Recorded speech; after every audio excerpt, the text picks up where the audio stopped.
আরে দাঁড়াও দাঁড়াও, আসতেছি। আরে পীর সাহেব, সালামু আলাইকুম, আসেন। আরে পীর সাহেব এসেছে, বসতে দাও। জি বাবা। পীর সাহেবকে তাড়াতাড়ি চা খেতে দাও। আচ্ছা বাবা। শীর্ষ, আমার জন্য তাড়াতাড়ি বড় মুরগির রান এনে দাও, যাও। আচ্ছা পীর সাহেব, আনছে।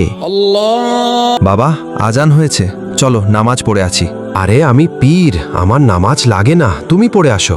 এ তো ভণ্ড বাবা, পীর সাহেবকে কি বলে? বন্ধুরা, আমি তো শিক্ষণীয় ভিডিও বানাই, তাই বলে তোমরা লাইক সাবস্ক্রাইব করবে না?